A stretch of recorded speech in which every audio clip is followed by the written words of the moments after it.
Agora eu vou apresentar eu mesma para fazer derrubar o mito, o que eu posso fazer sobre o câncer.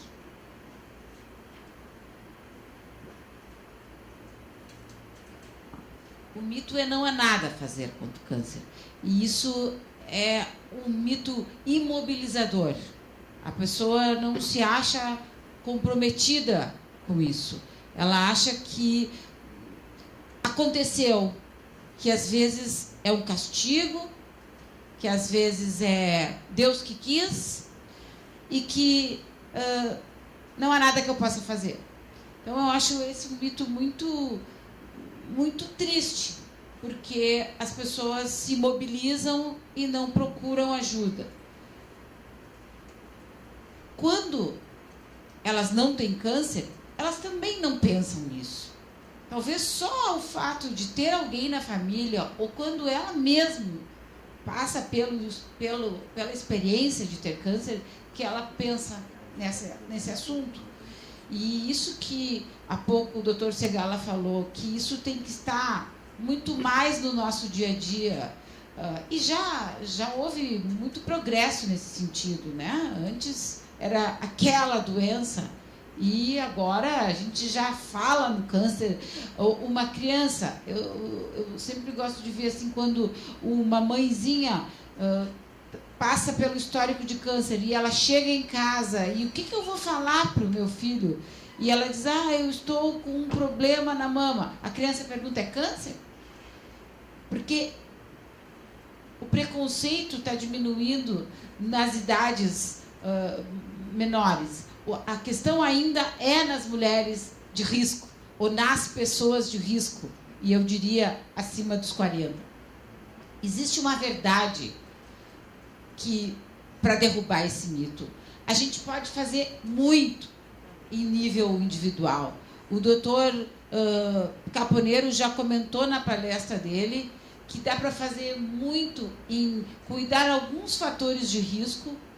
A gente pode fazer muito a nível de comunidade e também das políticas. E, em conjunto, nós podemos imaginar, escrever, propor e cobrar estratégias corretas para, pelo menos, prevenir 1/3 dos tipos mais comuns de câncer. Esse desenvolvimento dessas políticas é alguma coisa que a gente pensa sempre que está num outro nível e que nós não podemos fazer nada.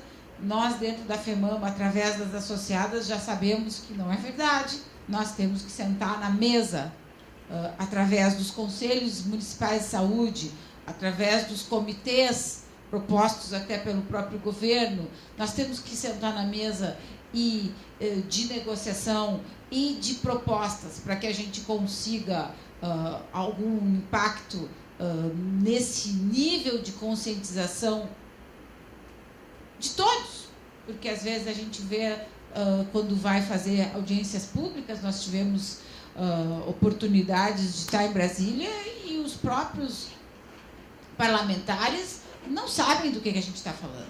Então nós temos que também derrubar o mito que eles acham que não há nada que eles possam fazer. E eles podem fazer muito.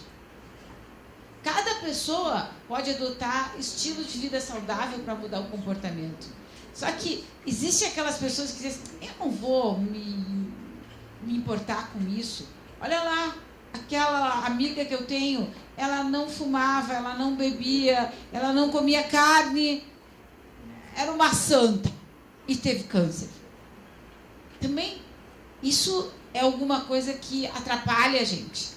Ao contrário, também é dito, o meu avô tinha com 80 anos, morreu de outra coisa e fumou 4 carteiras de cigarro por dia. Ele é uma pessoa que estava fora da estatística, porque o fato de cigarro é igual a câncer de pulmão. Próximo. Nos locais de trabalho saudáveis, eu acho que a gente precisa falar mais, às vezes dentro do próprio, não estou falando do Hospital Parabaito, mas eu estou dizendo do próprio hospital que a gente trabalha, a gente não tem campanha de antifumo, não tem campanha contra excesso de peso, não tem campanha para evitar o sedentarismo. Nós, nos quem trabalha com a saúde, às vezes não são os mais saudáveis. Então, eu aqui convoco a população, tem gente fazendo assim com a cabeça, a população, a comunidade aqui desse hospital, mas que deem exemplo para outras. A gente precisa, dentro dos próprios lugares de trabalho, adotar hábitos mais saudáveis. Próximo.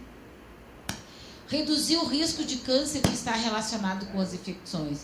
E aí nós estamos falando do câncer de fígado, com a vacina da hepatite B, e o câncer cervical de colo de útero, com a vacina contra o papiloma vírus.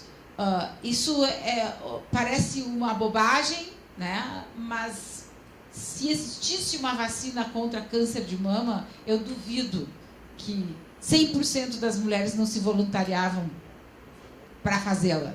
Então, os cânceres evitáveis por vacinas, pelo amor de Deus, vamos fazer um apelo às mãezinhas, porque isso aí, as mães têm que levar essas crianças no posto. Não adianta estar no posto disponível. Nós vamos ter que fazer uma conscientização, porque às vezes, se nós não trabalharmos com as comunidades, e eu acho que nós, nas associadas, ONGs associadas, FEMAMA, o Lacan também, nós podemos ajudar com a nossa força de trabalho voluntário, nós podemos ajudar a aumentar, vamos dizer assim, a procura das vacinas contra o colo de útero.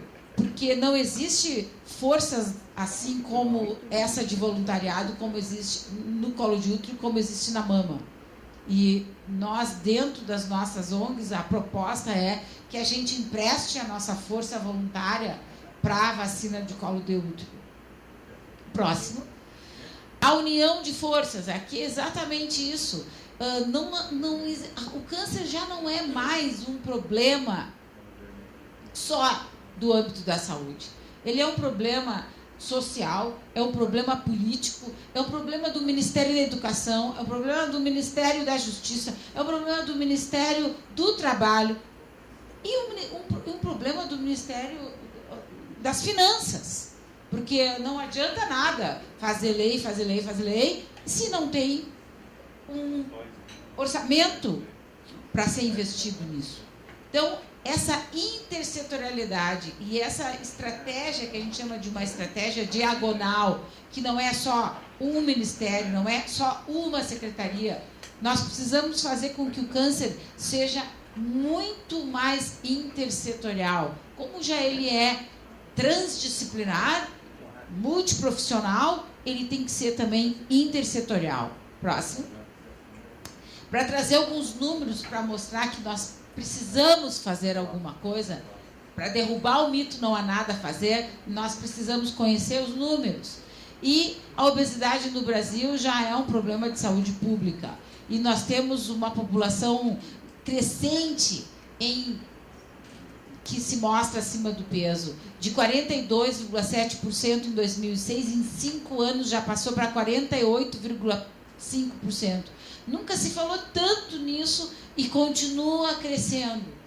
O sobrepeso em homens é maior do que nas mulheres, mas é quase metade da população. Ontem saiu na Veja uma reportagem sobre obesidade aqui em São Paulo, também mostrando que a maioria da população, a maior parte da população, mais de 50% da população de São Paulo está acima do peso.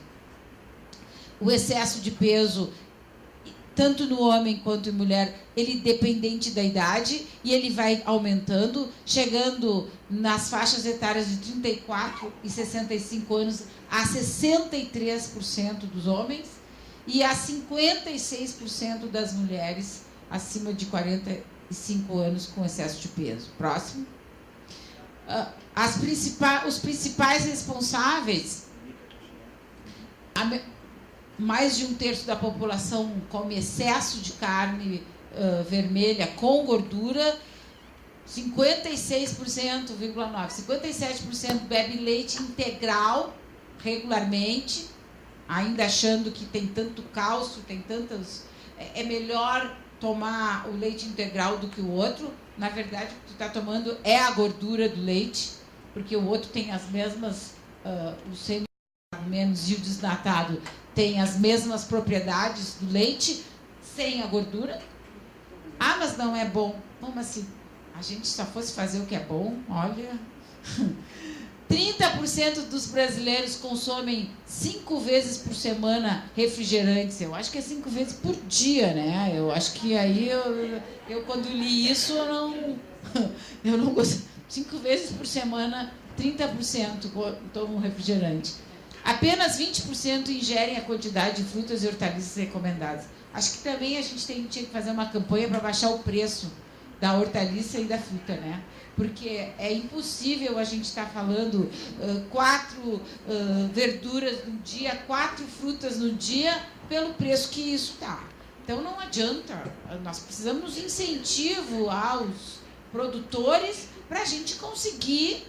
Por isso que nós estamos falando de intersetorialidade. É um problema na economia, fazendo com que o preço seja inacessível. Pobre não come fruta e hortaliça. Pronto. Ponto. Come carboidrato e gordura. Ponto. E isso tem a ver com a dificuldade também financeira de comprar. Próximo. O sedentarismo, então, os praticantes de atividades físicas, 40% dos homens e 22% das mulheres. Isso é uma coisa que assusta, né? E ele vai aumentando com a idade. Próximo. Os números, Porto Alegre é campeão de excesso de peso, depois seguido de Fortaleza, 53, e Maceió. E isso vem ao encontro daquilo que nós estávamos falando, que é o maior índice de câncer de mama, é lá também, né, com 125 por 100 mil. O menor índice de sobrepeso está na região Nordeste e Norte. Próximo. O maior índice de obesos também tem no Macapá, inexplicável, e Porto Alegre, a gente sabe por quê.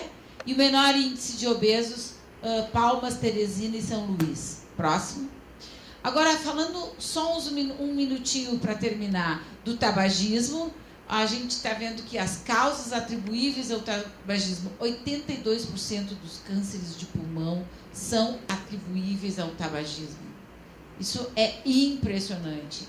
E não fica muito longe a laringe, é a mesma coisa, esôfago, câncer de boca e faringe. Então, assim, muitos cânceres estão implicados, inclusive câncer de colo de útero. Existe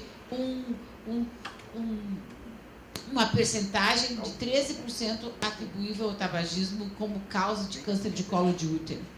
Isso nós temos que passar. Que as pessoas acham que câncer de pulmão não é problema, porque o meu tio fumou lá com 3 carteiras de cigarro por dia, mas a gente pode talvez falar também que as mulheres têm mais câncer de colo de útero por causa disso. Próximo. E nos óbitos a mesma coisa, né? É impressionante como isso é quase causa e efeito. E a gente não tem isso, por exemplo, em câncer de mama. Obesidade é um risco para câncer de mama. Sedentarismo é outro risco para câncer de mama. Mas não é causa e efeito. Próximo. De novo, não há nada que a gente possa fazer contra o câncer. Olha a série de portarias no ano de 2013 que vem assim ao encontro do que nós pedimos.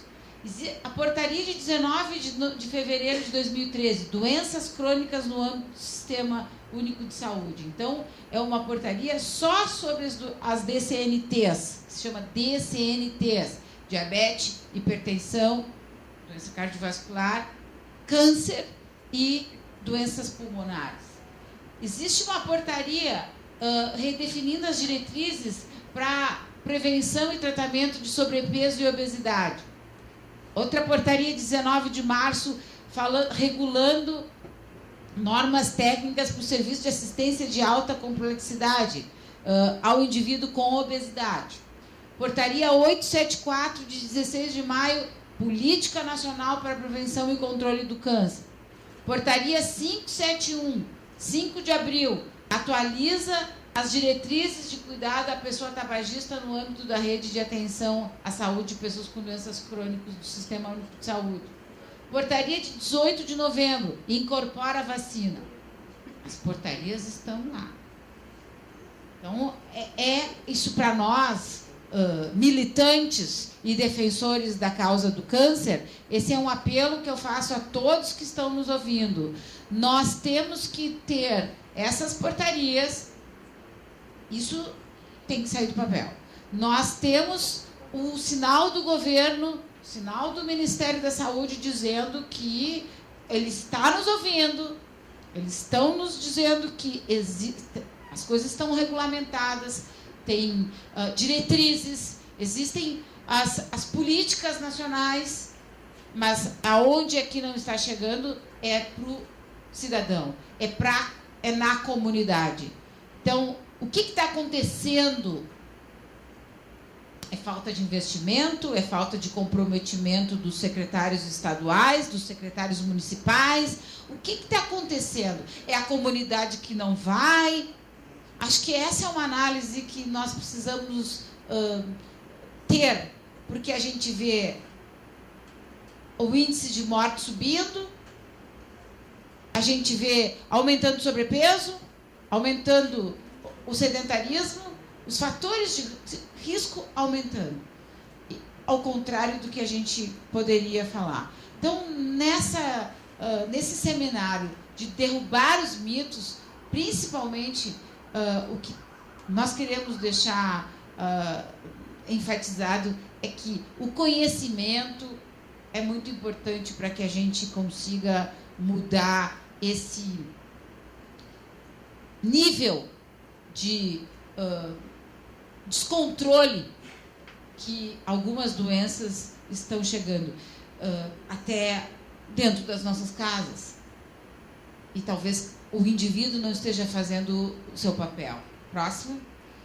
Na verdade, a FEMAMA, mais uma vez, eu queria, para não esquecer, agradecer todo mundo que veio aqui hoje, que está aqui super atento, prestando atenção. E, por favor, vocês levem também o que a gente está falando para os seus ambientes de trabalho, para as suas casas. Se cada um multiplicar, esse auditório não precisa estar cheio. Nós temos certeza que hoje em dia, através de vocês e das redes sociais, nós vamos estar cumprindo o nosso papel.